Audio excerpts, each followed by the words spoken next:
O my Lord, make me brave, and make my task easy for me.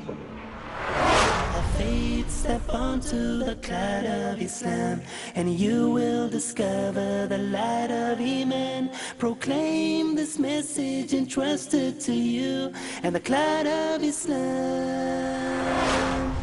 will carry you.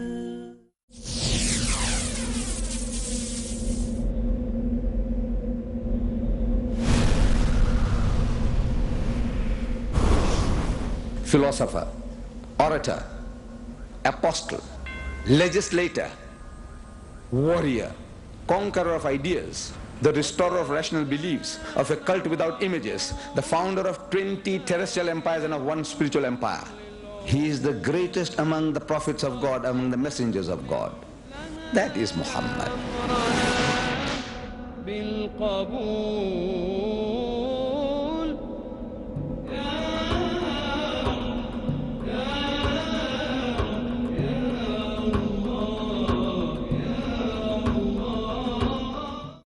But going back in history,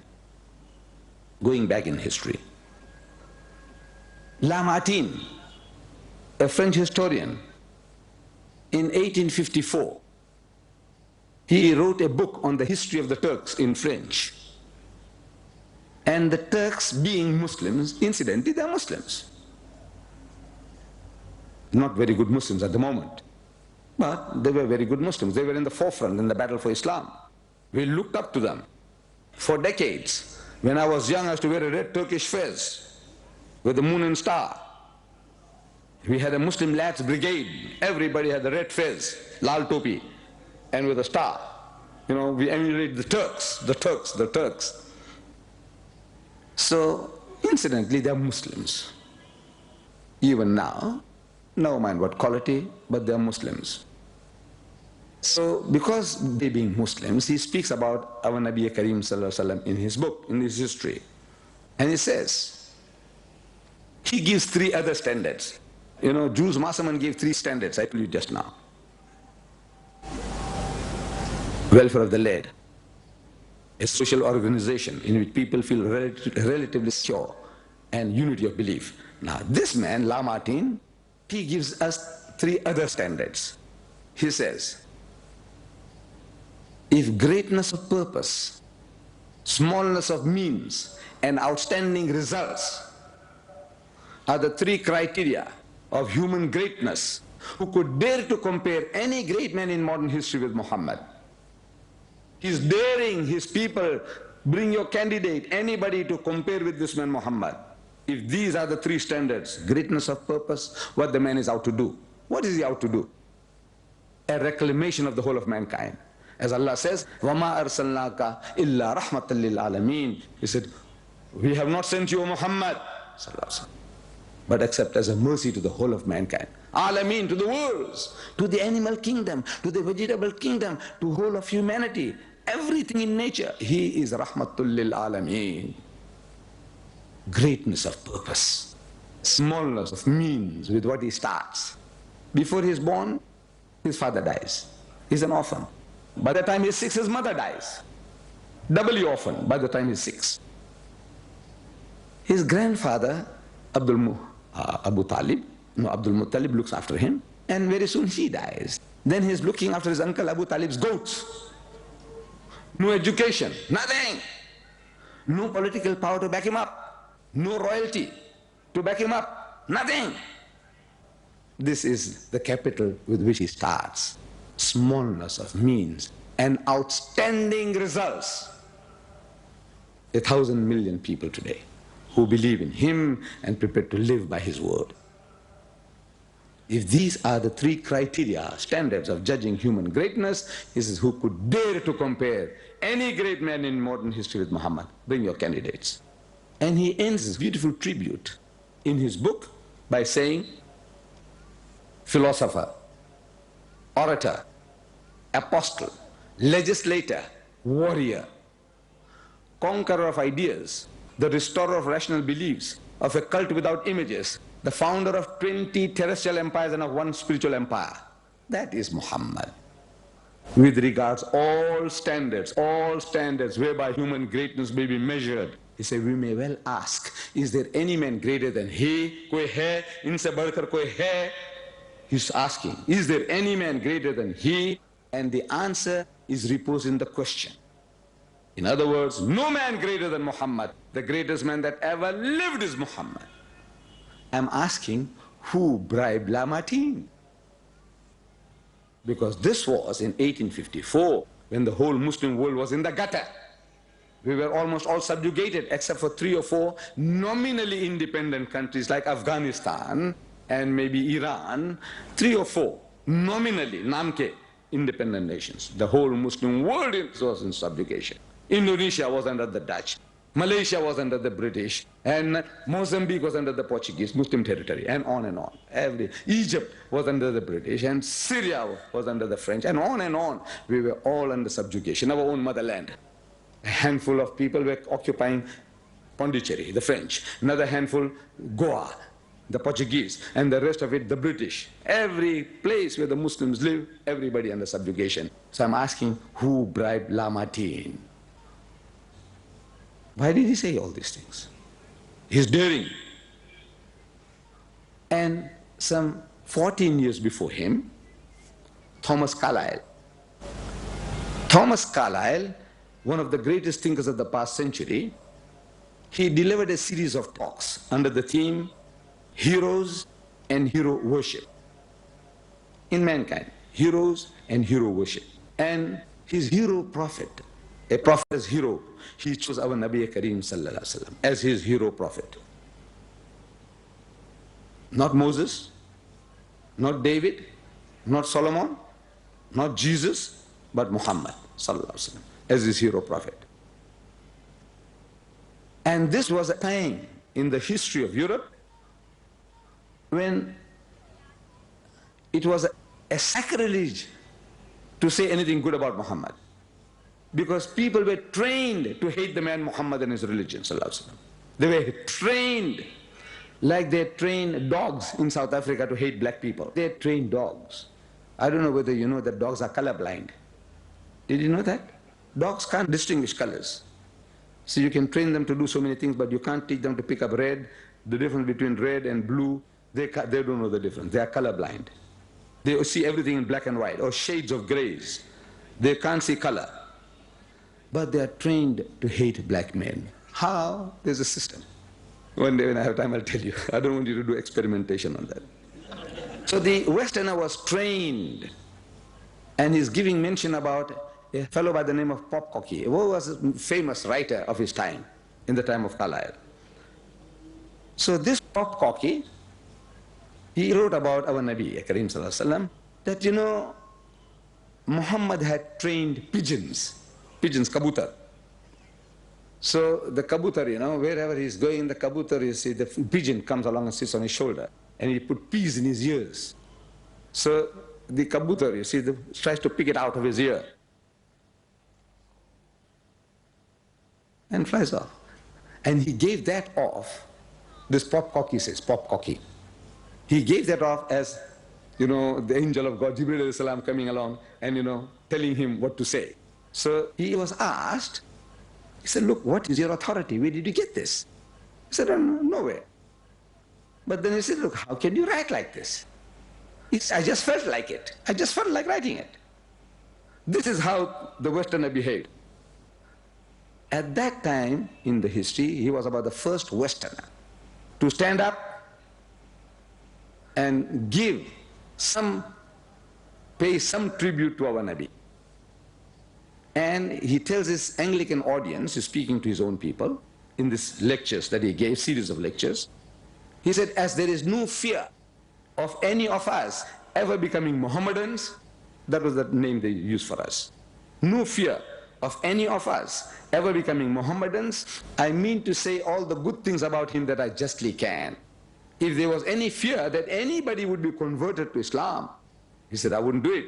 But I know, no man, what good thing I say. After all, you got the Lord Jesus Christ, you'll still stick by him. So therefore, I'm going to give him whatever credit is due to him. Mohammedans, of course, is a wrong term. We are Muslims, we are not Mohammedans. This is how they gave us the title Mohammedan. And we have our own learned men on the subcontinent. We have written great books, Mohammedan law. Have you heard about that? Mohammedan law. In my country, in South Africa, we have our masjid in the European area, and the name of the masjid is written in wrought iron, Mohammedan Mosque. It's taken off now, but it was Mohammedan Mosque. Our cemetery was Mohammedan cemetery. We didn't know that we were Muslims. Because the white man calls us Mohammedans, Mohammedans, Mohammedans. So we have to say, what are you? So we are Mohammedans, sir. When I went to school, you see in school, the government schools, they say, come on, everybody take off your hat. Younger people used to put on caps, hats in those days, the Indians, and we used to put on topi. So every morning say, take off your hats. So everybody takes off the hat. The Muslims keep it on. So why don't you take off your hat? We are Mohammedan, sir. Everybody of our age wear knickers, half pants. The Muslims wear long pants. So why are you people wearing long pants? Look, man, you'll be more comfortable, more agile, more active if you have the knickers. He said, no, sir, we are Mohammedan, sir. That's all that we knew. Now, alhamdulillah, we know better, and the word Mohammedan is going out. Nobody says we are Mohammedans, no more. Even the newspapers, nobody. As soon as they open their mouth, Mohammedan, we put our foot in the mouth. No more.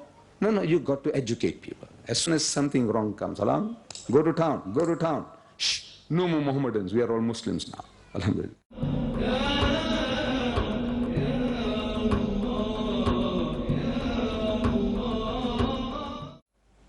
He says, as there is no fear of any of us ever becoming Mohammedans, I mean to say all the good things about him that I justly can. Beautiful. It's a beautiful lecture. I benefited immensely from that lecture of his. And he says something, he ends his talk with these words, which I can reproduce to you. He says, he pays a tribute to the Holy Prophet Muhammad sallallahu alaihi wasallam and Islam, what he did. He says, the Arab nation, it was like a birth from darkness into light. This message that Allah gave through the Holy Prophet Muhammad sallallahu alaihi wasallam, it was like a birth from darkness into light. Arabia became alive, first became alive by means of it. A poor shepherd people, roaming unnoticed in its desert since the creation of the world.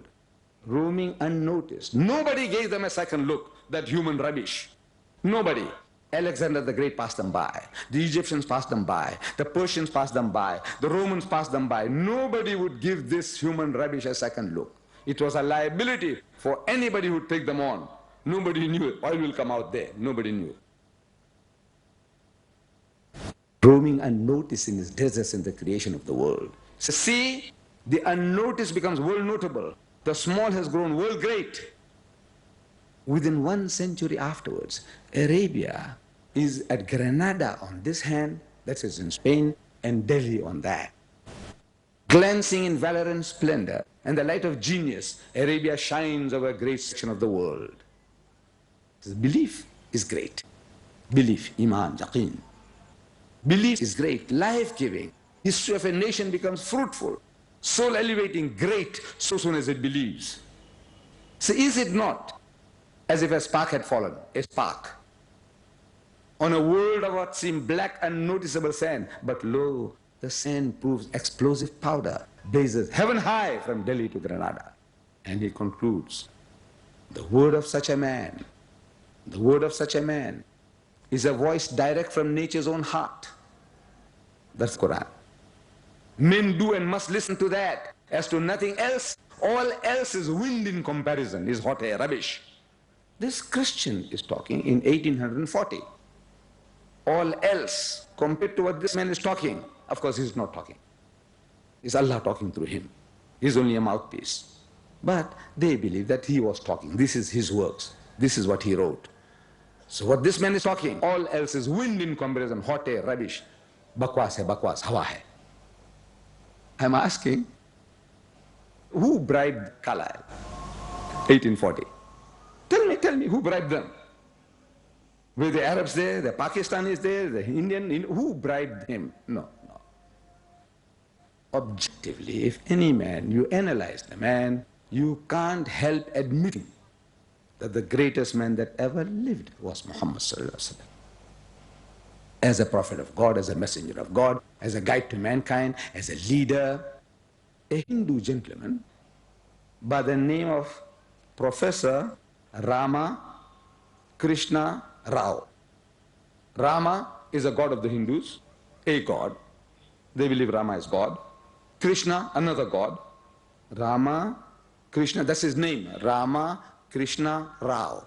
He is the professor at the Mysore University. He wrote a book called Muhammad, the Prophet of Islam. Muhammad, sallallahu alaihi wasallam, the Prophet of Islam. Beautiful book. A small booklet, but full of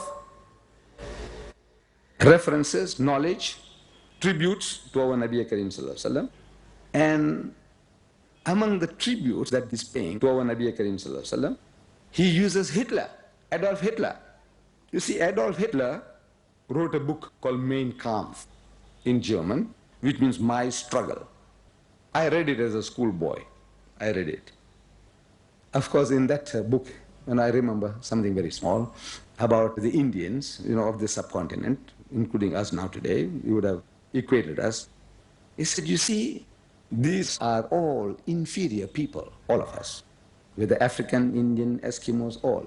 He said, you see, a monkey, a chimpanzee, if you dress him in with that light suit, that black suit, with a bow tie and collar, does the chimpanzee become a man?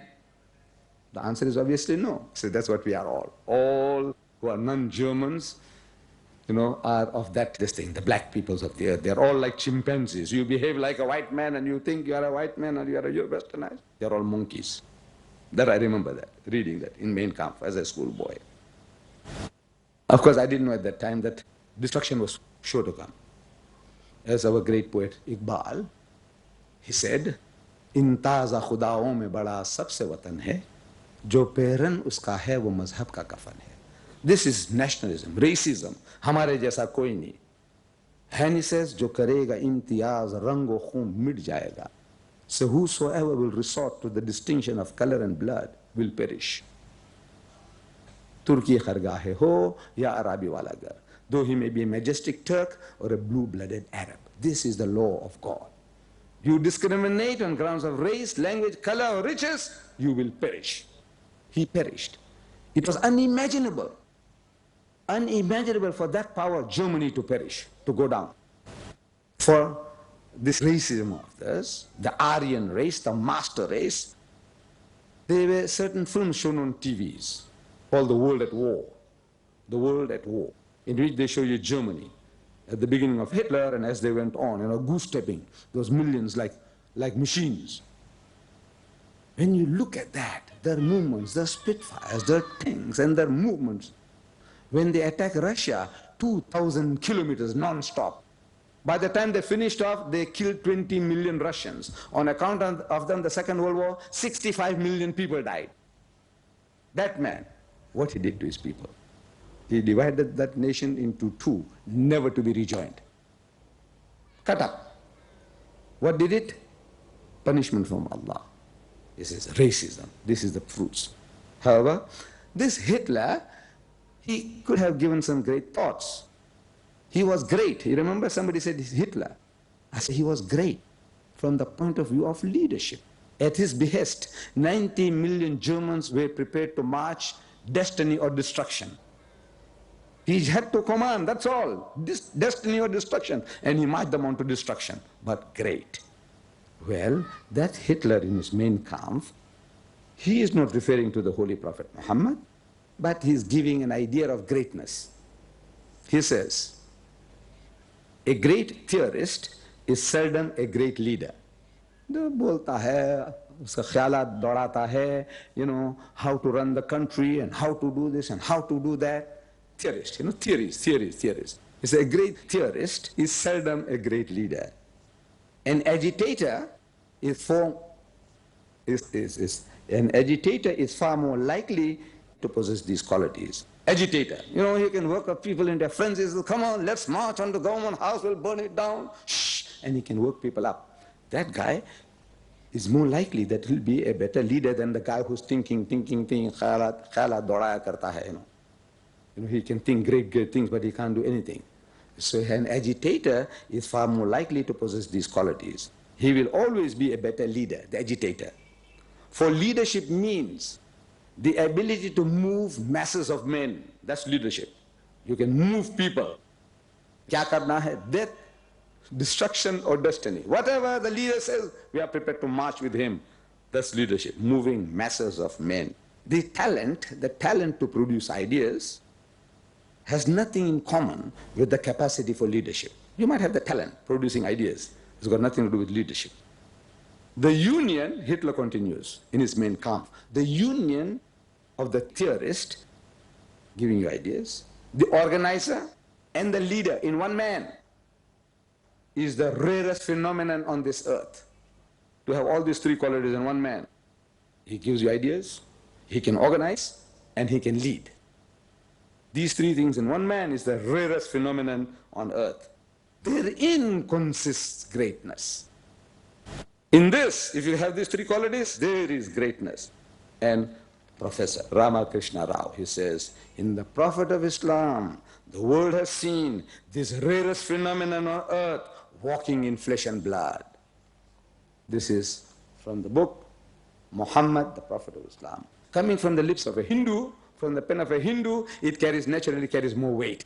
Then we are going to say the very same thing. We have great men who can say something better than this, but this is great coming from the lips of a Hindu, Ramakrishna Rao, professor. Now, this is all the references I've given to you about greatness of our Nabi Kareem Sallallahu Alaihi Wasallam from the lips of non-Muslims. Allah says, وَإِنَّكَ لَعَلَى خُلُقٍ عَظِيمٍ. So most certainly, O Muhammad, you stand on the highest pinnacle of behavior. One of our poets, he puts it nicely, beautifully again. He says, Nabi to aisa mila ki zamane mein la jawab mila. Sitare sabko mile, humko aftab mila. Everybody has got the prophets, but we got such a prophet. For everyone a little star, and we have got the Holy Fulgent Sun. That is Muhammad Sallallahu Alaihi Wasallam. But coming to religious personalities, Hazrat Isa alayhi salam, he had some standards to give about greatness. In the Christian Bible, in their own Bible, in the Christian Bible, you see Hazrat Isa alayhi salam, he is speaking about his forerunner, one who came before him, was Hazrat Yahya alayhi salam. Hazrat Yahya alayhi salam, in the Christian terminology, they call him John the Baptist. John was a common name, Yahya. John, Yohanna was a common name. But when they say John the Baptist, they're talking about Hazrat Yahya alayhi salam. So we read about him in the New Testament of the Christians. You see, the Jews, they had certain prophecies, Basharat, about the coming of the Masih, the Messiah, translated Christ. So when he came onto the scene, and when he claimed that he was the Messiah, the Masih, the Jews came to ask him, where is Elias? Because they had a prophecy, a twin prophecy, that before the coming of the Masih, the Messiah, Elias, he must come before him. Elias is supposed to have been taken up into heaven, bodily, ascended into heaven. And before the coming of the Messiah, he was to come return, to prepare the way. Like we always talk about Masih and Mahdi, Masih and Mahdi. So if a man comes along, he's claiming to be Masih, we say, where is Mahdi? If this man says, I'm a Mahdi, he says, where is the Masih? Something like that.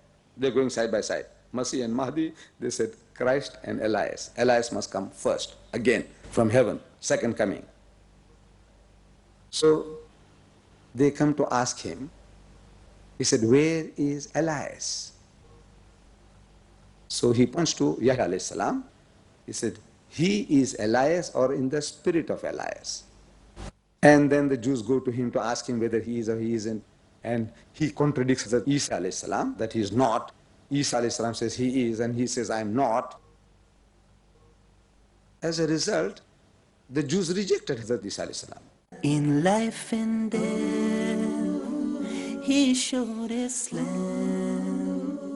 opened our hearts to the wealth of Iman.